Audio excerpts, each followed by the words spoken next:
Hello ನಮಸ್ತೆ. Trishanku airport ವಿಶೇಷ ಕಾರ್ಯಕ್ರಮಕ್ಕೆ ಸ್ವಾಗತ. ನಾನು ರಕ್ಷತ್ ಶೆಟ್ಟಿ. ಒಂದು ವಾರದಿಂದ ನಾವು ಮಂಗಳೂರು ಮತ್ತು ಮಂಗಳೂರಿನ ಸುತ್ತಮುತ್ತ ಅಂದ್ರೆ ಈ ದಕ್ಷಿಣ ಕನ್ನಡ ಜಿಲ್ಲೆ ಎದುರಿಸ್ತಾ ಇರುವಂತ ಸಮಸ್ಯೆಗಳು ಏನು ಏನು ಅನ್ನುವಂಥದ್ದನ್ನ ನಿಮ್ಮ ಮುಂದೆ ಇಡುವಂತ ಕೆಲಸವನ್ನ ಮಾಡ್ತಾ ಬಂದಿದ್ದೀವಿ. ಒಂದು ಕಡೆಯಲ್ಲಿ ರೈಲ್ವೆ ಮೂಲ ಸೌಕರ್ಯದ ಕೊರತೆ ಆಗಿರ್ಬೋದು, ಅದರ ಸಮಸ್ಯೆ ಏನು ಅನ್ನೋದನ್ನ ನಿಮ್ಮ ಮುಂದೆ ಇಡುವಂತ ಕೆಲಸವನ್ನ ಮಾಡಿದ್ವಿ. ಜೊತೆಗೆ ಹೆದ್ದಾರಿಯ ಅವ್ಯವಸ್ಥೆಯ ಬಗ್ಗೆಯೂ ಕೂಡ ಕಾರ್ಯಕ್ರಮವನ್ನು ಮಾಡಿದ್ವಿ. ಅದರ ಜೊತೆಗೆ ಪೆಟ್ರೋಕೆಮಿಕಲ್ ಇಂಡಸ್ಟ್ರಿಯಿಂದ ಆಗ್ತಾ ಇರುವಂತಹ ಸಮಸ್ಯೆಗಳ ಬಗ್ಗೆಯೂ ಕೂಡ ಬೆಳಕು ಚೆಲ್ಲುವಂತ ಕೆಲಸವನ್ನು ನಾವು ಮಾಡಿದ್ವಿ. ಇವತ್ತು ನಾವು ಏರ್ಪೋರ್ಟಿನ ಬಗ್ಗೆ ಮಾತನಾಡಬೇಕು. ಮಂಗಳೂರು ಅಂತಾರಾಷ್ಟ್ರೀಯ ವಿಮಾನ ನಿಲ್ದಾಣ ಯಾವ ಪರಿಸ್ಥಿತಿಯಲ್ಲಿ ಇದೆ ಮತ್ತು ಏನಾಗಬೇಕು, ವಿಮಾನ ನಿಲ್ದಾಣಕ್ಕೆ ಏನು ಆಗಿಲ್ಲ, ಈ ಎಲ್ಲ ವಿಚಾರಗಳನ್ನು ನಾವು ಮಾತನಾಡಬೇಕು. ಯಾಕಂತ ಹೇಳಿದ್ರೆ ನಮ್ಮ ನಾಯಕರು ದೇಶದಲ್ಲಿ ನಂಬರ್ 1, ರಾಜ್ಯದಲ್ಲಿ ನಂಬರ್ 1 ಅಂತ ಸನ್ಮಾನ ಕಾರ್ಯಕ್ರಮಗಳನ್ನು ಮಾಡಿಸಿಕೊಳ್ತಾ ಇದ್ದಾರೆ. ಸೊ ಈ ಹೊತ್ತಲ್ಲಿ ಅವರಿಗೆ ಸ್ವಲ್ಪ ಗೊತ್ತಾಗ್ಲಿ, ನಾನು ಇನ್ನಷ್ಟು ಕೆಲಸಗಳನ್ನು ಮಾಡೋದಕ್ಕೆ ಪೆಂಡಿಂಗ್ ಇದೆ ಮಂಗಳೂರಿನಲ್ಲಾಗಿರಬಹುದು, ದಕ್ಷಿಣ ಕನ್ನಡ ಜಿಲ್ಲೆಯಲ್ಲಿ. ಈ ಕಾರಣಕ್ಕಾಗಿ ನಾವು ಕಾರ್ಯಕ್ರಮಗಳನ್ನು ಮಾಡ್ತಾ ಇದ್ದೀವಿ. ಸೊ ಈ ಬಗ್ಗೆ ಅಂದ್ರೆ ಏರ್ಪೋರ್ಟ್ ಎದುರಿಸ್ತಾ ಇರುವಂತಹ ಸಮಸ್ಯೆಗಳ ಬಗ್ಗೆ ಮಾತನಾಡೋದಕ್ಕೆ ಇಬ್ಬರು ಅತಿಥಿಗಳು ನಮ್ಮ ಸ್ಟುಡಿಯೋದಲ್ಲಿದ್ದಾರೆ. ಒಬ್ಬರು ಕಾಂಗ್ರೆಸ್ ಮುಖಂಡರು ತೇಜೋಮಯ ಅವರು ನಮ್ಮ ಸ್ಟುಡಿಯೋದಲ್ಲಿದ್ದಾರೆ. ಸರ್, ಕಾರ್ಯಕ್ರಮಕ್ಕೆ ಸ್ವಾಗತ. ನಮಸ್ಕಾರ. ಅದೇ ರೀತಿ ಮಂಗಳೂರು ವಿಮಾನ ನಿಲ್ದಾಣದ ಮಾಜಿ ನಿರ್ದೇಶಕರು MR ವಾಸುದೇವ್ ಅವರು ಕೂಡ ನಮ್ಮ ಸ್ಟುಡಿಯೋದಲ್ಲಿದ್ದಾರೆ. ಸರ್, ಕಾರ್ಯಕ್ರಮಕ್ಕೆ ಸ್ವಾಗತ. ಸರ್, ಮೊದಲಿಗೆ ನಿಮ್ಮನ್ನ ಮಾತಾಡಿಸಬೇಕು. ಮಂಗಳೂರು ಅಂತಾರಾಷ್ಟ್ರೀಯ ವಿಮಾನ ನಿಲ್ದಾಣ ಇಂಟರ್ನ್ಯಾಷನಲ್ ಸ್ಟ್ಯಾಂಡರ್ಡ್ಗೆ ಇದೆ ಅಂತ ಅನಿಸುತ್ತಾ ನಿಮಗೆ? ಇಂಟರ್ನ್ಯಾಷನಲ್ ಏರ್ಪೋರ್ಟು ಮಂಗಳೂರಿನಲ್ಲಿ ಆಗಬೇಕು ಅಂತೇಳಿ ನಮ್ಮ ಬಹಳ ದಿವಸದ ಕನಸು. ಅದನ್ನು ನಾವು ನನಸು ಮಾಡಿಸಿದ್ದೇವೆ ಅಂತೇಳಿ. ಈಗ ನೀವು ಹೇಳಿದಾಗೆ ಇಂಟರ್ನ್ಯಾಷನಲ್ ಏರ್ಪೋರ್ಟಿಗೆ ಏನೇನು ಸೌಕರ್ಯಗಳು ಬೇಕು, ಏನೇನು ಮೊಡಾಲಿಟೀಸ್ ಇದೆ, ಅದನ್ನೆಲ್ಲವನ್ನು ನಮ್ಮ ಅಂದಿನ ಆಫೀಸರ್ ಆದ MR ವಾಸುದೇವ್ ಅವರು ನಮಗೆ ಕೊಡ್ತಿದ್ರು. ಆ ಕೊಟ್ಟಿದ್ದ ಪ್ರಕಾರದಲ್ಲಿ ಏನೇನು ಅತಿ ಮುಖ್ಯವಾಗಿ ಏನೇನು ಬೇಕು ಅದನ್ನೆಲ್ಲ ನಾವು ಅಲ್ಲಿ ಪೂರೈಸ್ತೇವೆ. ಯಾಕಂತೇಳಿ ಒಂದು ಕ್ವೆಶ್ಚನರಲ್ಲಿ ಯಾವ್ದು ಬೇಕು ಅದನ್ನೆಲ್ಲ ಟಿಕ್ ಮಾಡಿದ್ದೇವೆ ನಾವು. ಆಗಿದೆ. ನೀವು ಹೇಳಿದಾಗೆ ಹಲವಾರು ನ್ಯೂನತೆಗಳು ನಮ್ಮಲ್ಲಿ ಉಂಟು, ಅದನ್ನು ನಾವೀಗ ಸರಿಪಡಿಸಬೇಕು. ಈ ಇನ್ನೊಂದು ವಿಷಯ, ಈಗ ನಾನು ಹೇಳಿದಾಗೆ ಇಂಟರ್ನ್ಯಾಷನಲ್ ಏರ್ಪೋರ್ಟಿಗೆ ಈ ಸ್ಥಳ ಅವಕಾಶ ಸಾಕಾಗ್ತದ ಅಂತೇಳಿ ಇಲ್ಲ, ಅದು ನಮಗೂ ಉಂಟು. ಆದರೆ ಮಂಗಳೂರಿನಂಥ ಒಂದು ಇಂಟರ್ನ್ಯಾಷನಲಲ್ಲಿ ಡೆವಲಪ್ ಆದ ಒಂದು ಸಿಟಿ ಕರ್ನಾಟಕದಲ್ಲಿ 4ನೇ ಸ್ಥಾನದಲ್ಲಿದ್ದು ಇವತ್ತು 2ನೇ ಸ್ಥಾನಕ್ಕೆ ಬಂದಿದೆ ಎಲ್ಲ ಅಭಿವೃದ್ಧಿಯಲ್ಲಿ, ವಿದ್ಯಾಭ್ಯಾಸದಲ್ಲಿ, ಹೆಲ್ತ್ ಹೆಲ್ತ್ ಗ್ರೌಂಡ್ನಲ್ಲಿ. ಆದ್ದರಿಂದಾಗಿ ಇವತ್ತು ನಮ್ಮ ಕರ್ನಾಟಕದಲ್ಲಿ ಇಂಟರ್ನ್ಯಾಷನಲ್ ಏರ್ಪೋರ್ಟ್ ಇರೋದು ಒಂದು ಬೆಂಗಳೂರಿನಲ್ಲಿ ಮಾತ್ರ. ಮಂಗಳೂರಿಗೂ ಬೇಕು ಅಂತೇಳಿ ಆಶೆಯನ್ನು ನಾವು ಪರಿಪೂರೈಸಿದ್ದೇವೆ. ಆದರೆ ಅಲ್ಲಿ ಇನ್ನೊಂದಾಗಿದೆ, ಭಾರತ ದೇಶದಿಂದ ಹೊರ ದೇಶಗಳಿಗೆ ಹೋಗುವಂಥ ಏರ್ಕ್ರಾಫ್ಟ್ಗಳು ಮಾತ್ರ ಹೋಗ್ತವೆ. ಯಾಕೆ? ಇಂಡಿಯನ್ ಏರ್ಲೈನ್ಸ್ ಮತ್ತು ಜೆಟ್ ಏರ್ವೇಸ್ ಮಾತ್ರ. ಹೊರ ದೇಶದಿಂದ ಬರತಕ್ಕಂಥ ಯಾವುದೇ ಕಂಪನಿ ಏರ್ಕ್ರಾಫ್ಟ್ಗಳು ಮಂಗಳೂರಿಗೆ ಬರುವುದಿಲ್ಲ. ಆ ಲೆಕ್ಕದಲ್ಲಿ ನೀವು ಹೇಳಿದಾಗೆ ಇಂಟರ್ನ್ಯಾಷನಲ್ ಅನ್ನುವ ಮಾತಿಗೆ ಪರಿಪೂರ್ಣತೆ ಇಲ್ಲ ಅಂತ ಹೇಳ್ಬಹುದು. ಎಸ್ ಸರ್, ನೀವು ನಿರ್ದೇಶಕರಾಗಿ ಕೆಲಸ ಮಾಡಿ ರಿಟೈರ್ಡ್ ಆದಂತವ್ರು, ನಿಮ್ಮ ಎಕ್ಸ್ಪೆಕ್ಟೇಷನ್ ಒಂದಿತ್ತು, ಈಗ ಆಗಬೇಕು, ಇಷ್ಟು ವರ್ಷದ ನಂತರ ಈಗ ಆಗಬೇಕು ನಮ್ಮ ಏರ್ಪೋರ್ಟ್, ಮಂಗಳೂರು ಏರ್ಪೋರ್ಟ್ ಈಗ ಆಗಬೇಕು ಅನ್ನೋ ಒಂದು ಎಕ್ಸ್ಪೆಕ್ಟೇಷನ್, ನಿರೀಕ್ಷೆ ಇರುತ್ತೆ. ನೀವು ಅದನ್ನ ರೀಚ್ ಆಗಿದೆ ಅಂತ ಅನಿಸುತ್ತಾ? ಮಂಗಳೂರು ಇಂಟರ್ನ್ಯಾಷನಲ್ ಏರ್ಪೋರ್ಟ್ ಅನ್ನೋದ್ರಲ್ಲಿ ಯಾವುದೇ ಸಂದೇಹ ಇಲ್ಲ. ಕೊಟ್ಟಿರ್ತಕ್ಕಂಥ ರನ್ವೇ, ಇರತಕ್ಕಂಥ ಏರ್ ಟ್ರಾಫಿಕ್ ಸರ್ವಿಸಸ್ಸು, ಬರ್ತಾ ಇರ್ತಕ್ಕಂಥ ಏರ್ಲೈನು, ಬೆಳೆದಿರ್ತಕ್ಕಂಥ ಪ್ಯಾಸೆಂಜರ್ ಸಂಖ್ಯೆ, ಇಲ್ಲಿ ಏನೊಂದು ಇನ್ಕಮ್ ಇನ್ ಗ್ರೋತ್ ಇದೆ, ಬೇಕಾಗಿರ್ತಕ್ಕಂಥ customs immigration facility, security safety facility ಪರಿಪೂರ್ಣವಾಗಿ ಮಂಗಳೂರಿನಲ್ಲಿ ದೊರಕಿದೆ. ಇಂಟರ್ನ್ಯಾಷನಲ್ ಏರ್ಪೋರ್ಟ್ ಆಗಿದೆ. ಅದರಲ್ಲಿ ಇನ್ನೂ ಏನೇನು ಬೇಕಾಗಿರ್ತಕ್ಕಂಥ ಬೇರೆ ಏನೊಂದು ಕನ್ಕಾಮಿಟೆಂಟ್ ವೇರಿಯೇಬಲ್ಸ್ ಅಂತ ಹೇಳ್ತೀವಿ, ಬೇರೆ ಬೇರೆ ಫೆಸಿಲಿಟೀಸ್, ಒಂದು ಹೂವು ಬೆಳೆದಾಗ ಬೇರೆ ಬೇರೆ ದಳಗಳು ಬೆಳೀತಾವಲ್ಲ, ಹಾಗೆ ನೋಡಿದಾಗ ಇಂಟರ್ನ್ಯಾಷನಲ್ ಏರ್ಪೋರ್ಟ್ ಆಗೋದಾಗ ಇನ್ನೂ ಅಲ್ಲಿ ಬರಬೇಕಾಗಿತ್ತಲ್ಲ ಅಂತ ಅನಿಸುತ್ತೆ ಹೊರತು ಏರ್ಪೋರ್ಟ್ನಲ್ಲಿ ಯಾವುದೇ ತೊಂದರೆ ಇಲ್ಲ, ಯಾವುದೇ ಡೆಫಿಷಿಯನ್ಸಿ ಇಲ್ಲ ಅಂತ ನಾವು ಒಂದು ಮೊದಲನೇ ಪಾಯಿಂಟನ್ನು ನಾನು ಯಾವಾಗಲೂ ಬೇಸ್ ಲೈನ್ ಆಗಿ ಇಟ್ಕೊಳ್ಳೋದಕ್ಕೆ ಇಷ್ಟಪಡ್ತೀನಿ. ಕೆಲವು ರನ್ವೇಯನ್ನು ನಾವು ಎಕ್ಸ್ಟೆಂಡ್ ಮಾಡಬೇಕು ಅಂತ ಆಸೆ ಪಟ್ವಿ. ಅಲ್ಲಿ ಈ ರನ್ವೇ ಎಕ್ಸ್ಟೆನ್ಷನ್ ಅನ್ನೋ ಪಾಯಿಂಟ್ ಯಾಕೆ ಬರ್ತದೆ ಅಂದರೆ, ಈಗ ಬರ್ತಾ ಇರ್ತಕ್ಕಂಥ ವಿಮಾನಗಳಿಗೆ ಈಗಿರ್ತಕ್ಕಂಥ ಸೌಲಭ್ಯಗಳು ಪರಿಪೂರ್ಣವಾಗಿವೆ. ಆದರೆ ಇನ್ನು ಮೇಲೆ ಏನಾದರೂ ಹೊಸದಾಗಿ ದೊಡ್ಡ ವಿಮಾನಗಳು ಬರಬೇಕು ಅಂದರೆ ಅದಕ್ಕೆ ಇಲ್ಲಿರ್ತಕ್ಕಂಥ ಫೆಸಿಲಿಟಿ ಕಮ್ಮಿ ಆಗುತ್ತೆ. ಈಗ ಏರ್ಬಸ್ 310 ಬರೋದಕ್ಕೆ ಇಲ್ಲೊಂದು ಕ್ರಿಟಿಕಲ್ ಏರ್ಕ್ರಾಫ್ಟ್ ಅಂತ ಹೇಳ್ತೀವಿ. ಆ ಕ್ರಿಟಿಕಲ್ ಏರ್ಕ್ರಾಫ್ಟ್ ಏರ್ಬಸ್ 310 ಬಂದು ಹೋಗೋದಕ್ಕೆ ಮಂಗಳೂರಿನಲ್ಲಿ ಏನೂ ತೊಂದರೆ ಇಲ್ಲ. ಅದಕ್ಕೆ ಮೇಲಾಗಿ ಜಂಬೋ ಬರಬೇಕು ಅಂದ್ರೆ ಸ್ವಲ್ಪ ಅಲ್ಲಿ ತೊಂದರೆ ಇದೆ, ಲೆಂತ್ ಆಫ್ ರನ್ವೇ. ಅಂದ್ರೆ ಸರ್, ಇಲ್ಲಿ ಪ್ರಶ್ನೆ ಇರುವಂತದ್ದು, ಈಗ ಸರ್ ಮಾತಾಡಬೇಕಾದ್ರೆ ಹೇಳಿದ್ರು, ನಾವು ಆ ಸಂದರ್ಭದಲ್ಲಿ ಏನು ಎಕ್ಸ್ಪೆಕ್ಟ್ ಮಾಡಿದ್ದೆವೋ ಅದು ಸಿಕ್ಕಿತ್ತು, ಅಲ್ಲಿಗೆ ಮುಕ್ತಾಯ ಆಗಿದೆ ಅಭಿವೃದ್ಧಿ ಅನ್ನುವಂಥದ್ದೊಂದು ಪ್ರಶ್ನೆ. MR ವಾಸುದೇವ್ ಅವರು ನಿರ್ದೇಶಕರಾಗಿದ್ರು, ಆ ಸಂದರ್ಭದಲ್ಲಿ ಆಗೋಯ್ತು ಇಂಟರ್ನ್ಯಾಷನಲ್ ಏರ್ಪೋರ್ಟ್, ಅಲ್ಲಿಗೆ ಮುಕ್ತಾಯ ಆಯ್ತು. ಮುಂದಿನ ಸ್ಟೆಪ್ ಏನಾಗಬೇಕು ಅದು ಆಗಿಲ್ಲ ಹಾಗೇನಿಲ್ಲ. ಏರ್ಪೋರ್ಟ್ನಲ್ಲಿ ಈಗ ಪ್ಯಾರಲಲ್ ಟ್ಯಾಕ್ಸಿವೇ ವರ್ಕ್ ಆಗ್ತಾ ಇದೆ. ಏರಿಯಾ ಕಂಟ್ರೋಲ್ ಸೆಂಟರ್ ಅನ್ನು ತರಬೇಕು ಅಂತ ಹೇಳಿ ಏನೊಂದಿದೆ. ಇದು ನಾಟ್ ಓನ್ಲಿ ಫಾರ್ ಮ್ಯಾಂಗ್ಳೂರ್, ಇಡೀ ಸೌತ್ ಇಂಡಿಯಾದಲ್ಲಿ ತ್ರಿವೇಂದ್ರಂ ನಂತರ, ಚೆನ್ನೈ ನಂತರ, ಹೈದರಾಬಾದ್ ನಂತರ ಇನ್ನೊಂದು ಸ್ಟೇಷನ್ನು ಮಂಗಳೂರಿನಲ್ಲಿದೆ ಅಂತ ಅನ್ನೋ ಒಂದು ಹೆಮ್ಮೆ ವಿಷಯವನ್ನು ನಾನು ನಿಮಗೆ ಹೇಳ್ತೀನಿ. ಆ ಮಂಗಳೂರು ಏರಿಯಾ ಕಂಟ್ರೋಲ್ ಸರ್ವಿಸಸ್ ಅಂತ ಏನು ಪ್ರೊವೈಡ್ ಮಾಡ್ತಾ ಇದೆ, ರಡಾರ್ ಸರ್ವಿಸಸ್ ಅನ್ನ, ರಾತ್ರಿ ಹೊತ್ತು ನೂರಾರು ವಿಮಾನಗಳು ಹಾರ್ತಾ ಇರ್ತವೆ, ಹೋಗ್ತಾ ಇರ್ತವೆ, ಬರ್ತಾ ಇರ್ತವೆ. ಅವುಗಳಿಗೂ ಸರ್ವಿಸಸ್ ಅನ್ನ ಮಂಗಳೂರಿನಲ್ಲಿ ಕೊಡ್ತಾ ಇದ್ವಿ. ಆ ಒಂದು ಏರಿಯಾ ಕಂಟ್ರೋಲ್ ಸರ್ವಿಸಸ್ಸು ಸಹ ಮಂಗಳೂರು ಏರ್ಪೋರ್ಟ್ನಲ್ಲಿ ಕೊಡ್ತಾ ಇದೀವಿ. ರಾಡಾರ್ ಇದೆ. ಹಾಗಾಗಿ ಮಂಗಳೂರು ಏರ್ಪೋರ್ಟ್ನಲ್ಲಿ ಏನೇನು ಸೌಲಭ್ಯಗಳು ಬೇಕು ಅನ್ನೋದಕ್ಕಿಂತಲೂ ಸ್ವಲ್ಪ ಜಾಸ್ತಿನೇ ಇಲ್ಲಿ ಒಂದು ಟೆಕ್ನಿಕಲ್ ಸರ್ವಿಸಸ್ ಅನ್ನ ಪ್ರೊವೈಡ್ ಮಾಡ್ತಾ ಇರ್ತಕ್ಕಂಥ ಒಂದು ನೆಲೆಯೂ ಇದು. ಆದರೆ ಲ್ಯಾಂಡಿಂಗು ಮತ್ತು ಟೇಕ್ ಆಫ್ಗಳನ್ನೇ ನಾವು ಫೋಕಸ್ ಮಾಡೋದಾದ್ರೆ ಇಲ್ಲಿಗೆ ರನ್ವೇ ಬೇಕು, ಟ್ಯಾಕ್ಸಿವೇ ಬೇಕು ಅಂತ ಹೇಳಿ ಏನೊಂದು ಒಂದು ಎಕ್ಸ್ಪೆಕ್ಟೇಷನ್ ಇದೆ. ಅದನ್ನು ಒಂದೊಂದಾಗಿ ಬರಬೇಕು. ಈ ರನ್ವೇ ಎಕ್ಸ್ಟೆನ್ಷನ್ ಅಥವಾ ವಿಸ್ತರಣೆ ಏನ್ ಸಮಸ್ಯೆ ಆದದ್ದು ಯಾಕೆ? ಬಹಳ ಸಲ ಆಗತ್ತೆ ಅನ್ನುವಂಥದ್ದು ಒಂದು ನಿರೀಕ್ಷೆ ಇತ್ತು. ಇಲ್ಲಿವರೆಗೆ ಆಗ್ಲಿಲ್ಲ. ಆಗ್ತಾ ಇದೆ ಅಂತಾನೆ ಉತ್ತರಗಳು ಬರ್ತಾ ಇದೆ ವಿನ ಕಂಪ್ಲೀಟ್ ಆಗ್ತಾ ಇಲ್ಲ. ಯಾಕೆ? ಏರ್ಪೋರ್ಟ್ ಇರೋದು ಒಂದು ಗುಡ್ಡದ ಮೇಲೆ. ಗುಡ್ಡದಲ್ಲಿ ಏನೇನ್ ಮೇಲ್ಗಡೆ ಜಾಗ ಇದೆ, ಭೂಮಿ ಇದೆ, ಆ ಎಲ್ಲ ಭೂಮಿನೂ ನಾವು ಏರ್ಪೋರ್ಟ್ ಆವರಿಸ್ಬಿಟ್ಟಿದೆ. ಅದಕ್ಕೆ ಬೇರೆ ಜಾಗವೇ ಇಲ್ಲ ಇನ್ನು ಎಕ್ಸ್ಟೆಂಡ್ ಮಾಡಬೇಕು ಅಂದ್ರೆ. ಅದಕ್ಕೆ ಬೇಕಾಗಿರ್ತಕ್ಕಂಥ ರನ್ವೇ ಬೇಕು ಅಂದ್ರೆ, ಇನ್ನು ಜಾಗ ಬೇಕು ಅಂದ್ರೆ ಅಲ್ಲಿ ಕಣಿವೆಗಳನ್ನು ನಾವು ತಗೊಳ್ಬೇಕು. ಕೆಳಗಡೆ ವ್ಯಾಲಿ ಇದೆ. ವ್ಯಾಲಿ 45 ಮೀಟರು ಆಳದ್ದು. ಆ ಆಳದ ಜಾಗವನ್ನು ತಕ್ಕೊಂಡು ಸುಮಾರು ಸುಂಕದ ಕಟ್ಟೆವರೆಗೆ, ಬಜ್ಪೆಯಿಂದ ಸುಂಕದ ಕಟ್ಟೆವರೆಗೆ ಇರ್ತಕ್ಕಂಥ ಗುಡ್ಡದ ಮಧ್ಯದಲ್ಲಿರ್ತಕ್ಕಂಥ ಒಂದು ಕಣಿವೆನ ಜಾಗ ತಗೊಂಡು ಅದನ್ನು ಫಿಲ್ಅಪ್ ಮಾಡಬೇಕು. 45 ಮೀಟರು ಆಳ, 500 ಮೀಟರ್ ಅಗಲ, 1 ಕಿಲೋಮೀಟರ್ ಉದ್ದ. ಇದನ್ನ ಫಿಲ್ಅಪ್ ಮಾಡಬೇಕಾದ್ರೆ ನೋಡಿ, ನೀವು ಅದಕ್ಕೆ ಬೇಕಾಗಿರ್ತಕ್ಕಂಥ ಮಣ್ಣು, ಅದಕ್ಕೆ ಇನ್ನೊಂದು ಗುಡ್ಡ ನೀವು ತೋರಿಸಬೇಕು, ಅದನ್ನು ಕಡಿದು ಬಂದು ಇಲ್ಲಿ ಹಾಕಬೇಕು. ಪರಿಸರವಾದಿಗಳು ತೊಂದರೆ ಕೊಡ್ತಾರೆ. ಇದು ಆಮೇಲಿನ ಪ್ರಶ್ನೆ. ಮೊದಲು ಈ ಜಾಗದ ಲ್ಯಾಂಡ್ ಮೊದಲು ಅಕ್ವೈರ್ ಆಗಬೇಕು. ಇದೆಲ್ಲ ನೋಡಿದಾಗ ಒಂದು 1200-1300 ಕೋಟಿ ರೂಪಾಯಿ ಬೇಕಾಗತ್ತೆ.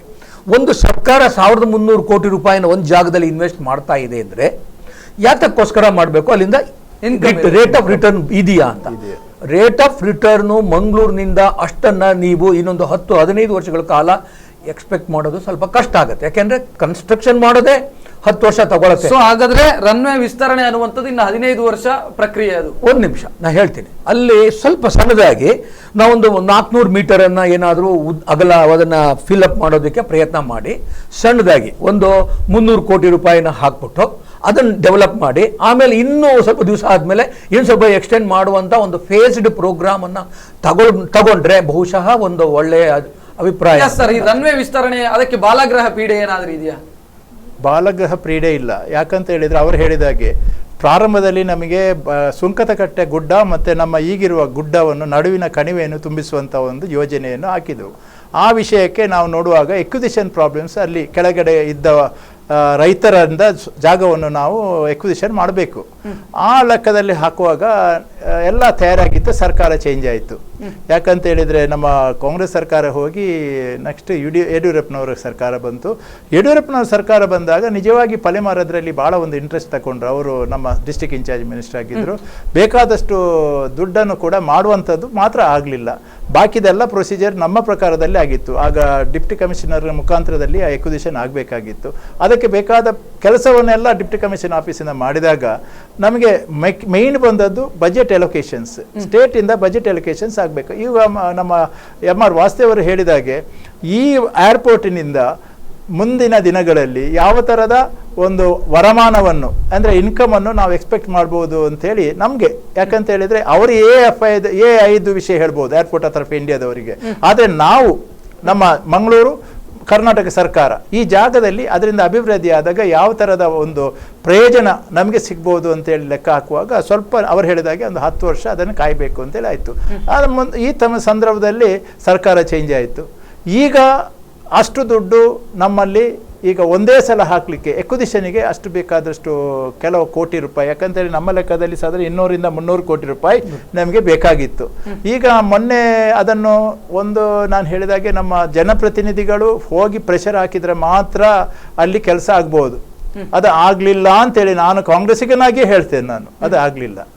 ಅದರಿಂದಾಗಿ ಈ ವಿಷಯದಲ್ಲಿ ಆದ ಮೇಲೆ ಮತ್ತೆ ಇನ್ನು ಅವರು ಹೇಳಿದಾಗೆ ಇನ್ನೊಂದು ಗುಡ್ಡ ಬೇಕು, ಆ ಗುಡ್ಡವನ್ನು ತಂದು ಹಾಕಲಿಕ್ಕೆ ಏನವರು ಸಾಧಾರಣ ಸೆಂಟ್ರಲ್ ಗೌರ್ಮೆಂಟ್ನವರು 1,500 ರೂಪಾಯಿ 1,500 ಕೋಟಿ ರೂಪಾಯಿಯನ್ನು ಅದಕ್ಕೆ ವ್ಯಯಿಸಬೇಕು. ಅಲ್ಲಿ ಇನ್ನೊಂದು ಸ್ಟೆಪ್, ಅದು ಈ 2 ಸ್ಟೆಪ್ಗಳು ಅಲ್ಲಿ ಉಂಟು. ಕರ್ನಾಟಕದಿಂದ ಲ್ಯಾಂಡ್ ಎಕ್ವಿಸಿಷನ್ ಮಾಡಬೇಕು, ಅದನ್ನು ಇವರಿಗೆ ನಾವು ಹಸ್ತಾಂತರಿಸಬೇಕು, ಅದನ್ನು ಆಮೇಲಿಂದ ಅವರು ಅದಕ್ಕೆ. ಎಸ್ ಸರ್, ಅಂದ್ರೆ ಈಗ ರನ್ವೇ ವಿಸ್ತರಣೆ ಎಷ್ಟು ಅವಶ್ಯಕತೆ ಇದೆ ಖಂಡಿತ ಇದೆ. ಮಂಗಳೂರು ಏರ್ಪೋರ್ಟ್ಗೆ ನಾವು ಒಂದು ಏರ್ಪೋರ್ಟ್ ಅನ್ನು ತುಂಬಾ ಡೆವಲಪ್ ಮಾಡಬೇಕು ಅಂದಾಗ ಅದಕ್ಕೆ ಯಾವುದೇ ಲಿಮಿಟೇಷನ್ಸ್ ಇರಬಾರ್ದು, ರಿಸ್ಟ್ರಿಕ್ಷನ್ಸ್ ಇರಬಾರ್ದು, ಅದು ಪೂರ್ತಿಯಾಗಿ ಡೆವಲಪ್ ಆಗಬೇಕು. ಹಾಗೆ ಅಂತ ನೋಡಿದಾಗ ನೀವು ರನ್ವೇ ಎಕ್ಸ್ಟೆಂಡ್ ಮಾಡಬೇಕಾಗುತ್ತೆ. ಜಂಬೋನು ಬರಲಿ ಅಥವಾ ಏರ್ಬಸ್ 330 ಬರಲಿ ಅನ್ನೋ ಒಂದು ಆಸೆ ಎಲ್ರಿಗೂ ಇರುತ್ತೆ. ನಾವೇನು ಹೇಳ್ತಾ ಇದ್ದೀವಿ ಅಂದರೆ ಇಡೀ ದೇಶದಲ್ಲಿರ್ತಕ್ಕಂಥ ಏರ್ಪೋರ್ಟ್ಗಳನ್ನು ನೀವು ನೋಡಿದಾಗ ಕರ್ನಾಟಕದಲ್ಲಿರೋದು ಒಂದು ಒಳ್ಳೆ ಏರ್ಪೋರ್ಟ್ ಅಂತಂದ್ರೆ ನಿಮಗೆ ಕಾಣಿಸ್ತಾ ಇರೋದು ಎರಡೇ ಏರ್ಪೋರ್ಟ್, ಒಂದು ಬೆಂಗಳೂರು, ಇನ್ನೊಂದು ಮಂಗಳೂರು. ಬೆಳಗಾಂ ಅಂತ ಒಂದು ಒಳ್ಳೆ ಸ್ಥಿತಿಲಿ ಇಲ್ಲ, ಹುಬ್ಬಳ್ಳಿ ಅಂತ ಒಂದು ಒಳ್ಳೆ ಏನು ಯಾವುದು ಏರ್ಕ್ರಾಫ್ಟ್ ಮೂವ್ಮೆಂಟ್ ಇಲ್ಲ, ಮೈಸೂರಿಗೆ ಯಾರು ಕೇಳೋದಿಲ್ಲ. ಹೀಗಿರ್ತಕ್ಕಂಥ ಪರಿಸ್ಥಿತಿನಲ್ಲಿ ನಾವು 2ನೇ ಏರ್ಪೋರ್ಟ್ ಆಗಿರ್ತಕ್ಕಂಥ ಮಂಗಳೂರು ಏರ್ಪೋರ್ಟ್ಗೆ ಕೊಡಬೇಕಾಗಿರ್ತಕ್ಕಂಥ ಪ್ರಾಶಸ್ತ್ಯ ಕೊಡಲೇಬೇಕು. ಇದು ಕರಾವಳಿ ಏನಿದೆ ಕರ್ನಾಟಕಕ್ಕೆ ಬಾಗಿಲನ್ನು ತೆಗಿತದೆ, ಭಾಗ್ಯದ ಬಾಗಿಲನ್ನ ಅಂತ ನಾನೇನು ಹೇಳ್ತಾ ಇದ್ದೀನಿ. ಅದನ್ನ ನೀವು ನಿಜವಾಗಿಯೂ ಅದನ್ನು ಅರ್ಥೈಸ್ಕೊಳ್ಬೇಕು. ಯಾಕೆಂತಂದ್ರೆ ಒಂದು ಏರ್ಪೋರ್ಟ್ ಇರೋದೇ ಒಂದು ನಿಮ್ಮ ಪುಣ್ಯ. ಕೇರಳದಲ್ಲಿ ನೋಡಿ, ತ್ರಿವೇಂದ್ರಂ, ಕೊಚ್ಚಿನ್ ಎಲ್ಲ ದೊಡ್ಡ ದೊಡ್ಡ ಏರ್ಪೋರ್ಟ್. ಕ್ಯಾಲಿಕಟ್ ಅಂತ ಏರ್ಪೋರ್ಟ್ ಬಂದು ಹೋಯ್ತು. ಈಗ ನಾವು ಕಣ್ಣನೂರಿನಲ್ಲಿ ತರ್ತಾ ಇದ್ದಾರೆ. ಇನ್ನೊಂದು ಏರ್ಪೋರ್ಟ್ ಶಬರಿಮಲೆಯಲ್ಲಿ ಬರಬೇಕು ಅಂತ ಯೋಚನೆ ಮಾಡ್ತಾ ಇದ್ದಾರೆ. ಅಷ್ಟೆಲ್ಲ ಏರ್ಪೋರ್ಟ್ಗಳನ್ನ ತರೋದಕ್ಕೆ ಕೇರಳ ಅವರು ನೋಡಿ tourism development point of view ಇಂದ ಎಲ್ಲದನ್ನು ಮಾಡ್ತಾ ಇದ್ದಾರೆ. ಕರ್ನಾಟಕದಲ್ಲಿ ಇದೇ ಪಾಯಿಂಟ್ಗಳನ್ನ ಇಟ್ಕೊಂಡು ನೀವು ನೋಡಿದಾಗ ಮಂಗಳೂರಿಗೆ ಅವ್ರು ಏನು ಪ್ರಾಶಸ್ತ್ಯ ಕೊಡಬೇಕು ಅದನ್ನು ಅವ್ರು ಕೊಡಲೇಬೇಕು. ಈಗ ಏರ್ಪೋರ್ಟ್ ಬಂತು, ಏರ್ಪೋರ್ಟಿನ ಸುತ್ತಮುತ್ತ ಏನೊಂದು ಇನ್ಫ್ರಾಸ್ಟ್ರಕ್ಚರ್ ಡೆವಲಪ್ ಆಗಬೇಕು, ರಸ್ತೆಗಳು ಬರಬೇಕು. ಅಲ್ಲಿ ಒಂದು ಆಕ್ಸಿಡೆಂಟ್ ಆಯಿತು ಮಂಗಳೂರಿನಲ್ಲಿ. ಆ ಸಂದರ್ಭದಲ್ಲಿ ಫೈರ್ ಸರ್ವಿಸಸ್ ವೆಹಿಕಲ್ ಅಲ್ಲಿ ಹೋಗೋಕ್ಕಾಗಲಿಲ್ಲ. ಆ ಥರದ ಸಂದರ್ಭಗಳು ಬರಬಾರದು ಅಂತ ಹೇಳಿ ಎನ್ಕ್ವೈರಿ ಕಮಿಟಿ ಹೇಳ್ತು. ಅದಕ್ಕೆ ಬೇಕಾಗಿರ್ತಕ್ಕಂಥ ಲೆಟರ್ಗಳನ್ನು ನಾವು ಬರೆದ್ವಿ. ಆ ಲೆಟರ್ಗಳನ್ನು ಬರೆದಾಗ ಅದಕ್ಕೆ ಸರಿಯಾಗಿ ಎಚ್ಚೆತ್ಕೊಂಡು ಕೆಲವು ಕೆಲಸಗಳನ್ನು ಮಾಡಿದ್ರೆ ಏನಾಗುತ್ತೆ, ಏರ್ಪೋರ್ಟು ಬೆಳೆಯುತ್ತೆ, ಸುತ್ತಮುತ್ತಲ ಹಳ್ಳಿಗಳು ಬೆಳೀತವೆ, ಬಂದು ಹೋಗೋ ಸಮಯ ಕಡಿಮೆ ಆಗುತ್ತೆ ಜನಗಳಿಗೆ. ಅವರಿಗೆ ಉಡುಪಿನಲ್ಲಿ ಒಂದು ಏರ್ಪೋರ್ಟ್ ಬೇಕು ಅಂತಕ್ಕಂಥ ಏನೋ ಒಂದು ಕೂಗಿರುತ್ತಲ್ಲ, ಅದು ಕಡಿಮೆ ಆಗುತ್ತೆ. ಕಣ್ಣನೂರಿನ ಏರ್ಪೋರ್ಟ್ಗೆ ಇಂಪಾರ್ಟೆನ್ಸ್ ಬರೋದಿಲ್ಲ. ಇದನ್ನೆಲ್ಲ ಒಂದು ಸರ್ಕಾರ ಯೋಚನೆ ಮಾಡಿ ಅವಾಗ ಈ ಏರ್ಪೋರ್ಟ್ಗೆ ಬೇಕಾಗಿರ್ತಕ್ಕಂಥ ಏನೇನು ಫೆಸಿಲಿಟಿ ಕೊಡಬೇಕು ಬನ್ನಿಯಪ್ಪ ಮಾಡೋಣ ಅಂತ ಹೇಳಿ ಯೋಚನೆ ಮಾಡಲೇಬೇಕು. ಇಲ್ಲದಿದ್ರೆ ಮಂಗಳೂರು ಹೀಗೆ ಉಳ್ಕೊಳ್ಳುತ್ತೆ. ಮಂಗಳೂರಿನ ಪ್ರಾಬ್ಲಮ್ ಏನಪ್ಪ ಅಂದ್ರೆ ಅದರದ್ದು ಜಿಯೋಗ್ರಫಿ, ಅದರದ್ದು ಗುಡ್ಡದ ಮೇಲೆ ಇರ್ತಕ್ಕಂಥದ್ದು. ಅದನ್ನ ನೀವು ಪರಿಹರಿಸಬೇಕು. ಯಾವ ತರ ಮಾಡ್ತೀವಿ, ಹೇಗೆ ಹೋಗ್ಬೇಕು ಅದನ್ನ ನೋಡ್ಲೇಬೇಕು, ಮಾಡಲೇಬೇಕು, ರಸ್ತೆಗಳನ್ನು ಕೊಡ್ಲೇಬೇಕು. ಎಸ್ ಸರ್, ಅದೇ ನನ್ನ ಮಂಗಳೂರಿನ ಡೆವಲಪ್ಮೆಂಟ್ಗೆ ಏರ್ಪೋರ್ಟ್ ಈಗ ರೈಲ್ವೆ ಬೇಕು ಅಥವಾ ಬಂದರು ಬೇಕು, ಅದು ಆ ವ್ಯವಸ್ಥೆಗಳು ಇದಾವೆ. ಏರ್ಪೋರ್ಟ್ ಅನ್ನುವಂಥದ್ದು ಎಷ್ಟರ ಮಟ್ಟಿಗೆ ಪ್ರಭಾವ ಬೀರುತ್ತೆ ಮಂಗಳೂರಿನಂತ ಸಿಟಿ ಡೆವಲಪ್ ಆಗೋದಕ್ಕೆ? ಖಂಡಿತ ಬೀಳ್ತದೆ. ಯಾಕಂತ ಹೇಳಿದರೆ ನಾವು ಇದು ಮೆಡಿಕಲ್ ಸೈನ್ಸಸ್ಸಲ್ಲಿ ನಾವು ಬಹಳವಾಗಿ ಮುಂದುವರಿದ ಒಂದು ಜಿಲ್ಲೆ ಆಗಿದೆ. ಈಗ ಉಡುಪಿ ಜಿಲ್ಲೆ ಆಗಿರ್ಬೋದು, ಮಂಗಳೂರು, ಯಾಕಂದರೆ ನಾವು ಅವಿಭಜಿತ ಜಿಲ್ಲೆಯ ವಿಷಯದಲ್ಲಿ ನಾನು ಮಾತಾಡೋದು. ಅದರಿಂದಾಗಿ ಈಗ ಇದರಲ್ಲಿ ಎಜುಕೇಷನ್ ಮಟ್ಟಿಗೆ ಇಷ್ಟು highest medical and engineering colleges ಇರುವಂಥ ಒಂದು ಸಣ್ಣ ಜಾಗ ಭೂಲೋಕದಲ್ಲಿ ಎಲ್ಲೂ ಇಲ್ಲ ಅಂತೇಳಿ ಒಂದು ನಮ್ಮ ಸರ್ವೆ ರಿಪೋರ್ಟ್ನಲ್ಲಿ ಸಿಕ್ಕಿದೆ. ಅದೇ ಪ್ರಕಾರದಲ್ಲಿ ಈಗ ನಮ್ಮ ಇತರ ಆ್ಯಕ್ಟಿವಿಟೀಸ್ ನಾನು ಹೇಳೋದಾದರೆ ಬ್ಯಾಂಕಿಂಗ್ ಆ್ಯಕ್ಟಿವಿಟೀಸಲ್ಲಿ ಸಾಧಾರಣ 28ರಲ್ಲಿ ಸಾಧಾರಣ 5-6 ಬ್ಯಾಂಕ್ಗಳು ನಮ್ಮ ಮಂಗಳೂರಿನ ಇವತ್ತು ನ್ಯಾಷನಲೈಸ್ಡ್ ಬ್ಯಾಂಕಿನ ಒಂದು ಸ್ಟೇಟಸಲ್ಲಿ ಇದೆ. ನಾಲ್ಕು ಆಲ್ರೆಡಿ ನ್ಯಾಷನಲೈಸ್ಡ್ ಬ್ಯಾಂಕ್ ಇದೆ, ಇನ್ನೊಂದು 2 ಬ್ಯಾಂಕ್ಸ್ಗಳು ಈಗ ಆ ಸ್ಟೇಟಸ್ಸಿಗೆ ಬಂದಿವೆ ಅಂತ ಹೇಳ್ಬೋದು. ಆದರೆ ನ್ಯಾಷನಲೈಸ್ ಆಗಲಿಲ್ಲ. ಇಂಥ ಅಭಿವೃದ್ಧಿ ಮತ್ತು ಕಾಮರ್ಸ್ನಲ್ಲಿ ಡೆವಲಪ್ ಆದ ಸ್ಥಳದಲ್ಲಿ ಮುಂದಕ್ಕೆ ಅಭಿವೃದ್ಧಿ ಕಾರ್ಯಕ್ರಮಗಳಾಗಬೇಕಂತ ಹೇಳುವಾಗ ನೀವು ಹೇಳಿದಾಗೆ ಒಂದು MRPL ಬಂದಿದೆ, ದೊಡ್ಡ ಅಂತಾರಾಷ್ಟ್ರೀಯ ಮಟ್ಟದ ಒಂದು ಉದ್ಯಮ. ಅದರಿಂದಾಗಿ ಅದೇ ಥರದ ಉದ್ಯಮಗಳು ಬಂದರೆ ಮಂಗಳೂರಿನಲ್ಲಿ ಹಲವಾರು ಪರಿಸರಕ್ಕೆ ಅನುಕೂಲತೆ ಇರುವಂಥ ಬಂದರೆ ಒಳ್ಳೆಯದು ಅಂತ ಪರಿಸರವಾದಿಗಳ ಈಗ ಹೋರಾಟ ನಡೀತಾ ಉಂಟು. ಅದಕ್ಕೆ ಸರಿಯಾಗಿ ನಾನು ಹೇಳ್ತಾ ಇರೋದು ಬರಬಹುದು. ಆಗ ಅಂತಾರಾಷ್ಟ್ರೀಯ ಮಟ್ಟದಲ್ಲಿ ನಾವು ನಮ್ಮ ಒಂದು ಸಂಬಂಧವನ್ನು ನಮ್ಮ ಕಮ್ಯುನಿಕೇಷನ್ಸನ್ನು ನಾವು ಡೆವಲಪ್ ಮಾಡಬೇಕಾದ್ರೆ ಅಲ್ಲಿಂದ ಪರಿಣಿತರು ಬರಬೇಕಾಗ್ತದೆ, ನಮ್ಮವರು ಅಲ್ಲಿಗೆ ಹೋಗಬೇಕಾಗ್ತದೆ. ಎಸ್ ಸರ್, ನಿಮ್ಮಲ್ಲಿ ಇನ್ನಷ್ಟು ಮಾತಾಡ್ತೇನೆ. ಅದಕ್ಕಿಂತ ಮೊದಲೊಂದು ಬ್ರೇಕ್ ಅನ್ನು ತೆಗೆದುಕೊಳ್ಳಬೇಕು. ವಿಶೇಷ ಕಾರ್ಯಕ್ರಮದಲ್ಲಿ ಒಂದು ಬ್ರೇಕ್ ಅನ್ನು ತೆಗೆದುಕೊಳ್ತಾ ಇದ್ದೀನಿ. ಬ್ರೇಕ್ನ ನಂತರ ಈಗಾಗಲೇ ವಾಸುದೇವ್ ಅವರು ಕೂಡ ಅದನ್ನೇ ಹೇಳಿದರು, ಏರ್ಪೋರ್ಟ್ನಲ್ಲಿ ಸಮಸ್ಯೆ ಇಲ್ಲ, ಆದರೆ ಸಮಸ್ಯೆ ಇರುವಂಥದ್ದು ಬೇರೆ ಇದೆ. ಅಲ್ಲಿಗೆ ಮೂಲಭೂತ ಸೌಕರ್ಯಗಳ ಸಮಸ್ಯೆ ಇದೆ. ಯಾಕಂದ್ರೆ ತಲುಪುವ ರಸ್ತೆ ಆಗಿರಬಹುದು, ಇನ್ನು ಉಳಿದ ವ್ಯವಸ್ಥೆಗಳಾಗಿರ್ಬೋದು, ಅಲ್ಲಿ ಸಹ ಸಮಸ್ಯೆ ಇದೆ. ಏರ್ಪೋರ್ಟಿನ ಜೊತೆಗೆ ಡೆವಲಪ್ ಆಗಬೇಕಾದಂಥದ್ದು ಇನ್ನಷ್ಟು ಇದೆ ಅನ್ನುವಂಥದ್ದು. ಸೊ ಅದು ಏನು ಅನ್ನುವಂಥದ್ದನ್ನು ನಾವು ಮಾತಾಡ್ತೀವಿ. ಆದರೆ ಅದಕ್ಕಿಂತ ಮೊದಲು ಬ್ರೇಕ್ ನಂತರ ಕಾರ್ಯಕ್ರಮ ಮತ್ತೆ ಮುಂದುವರಿಯುತ್ತದೆ.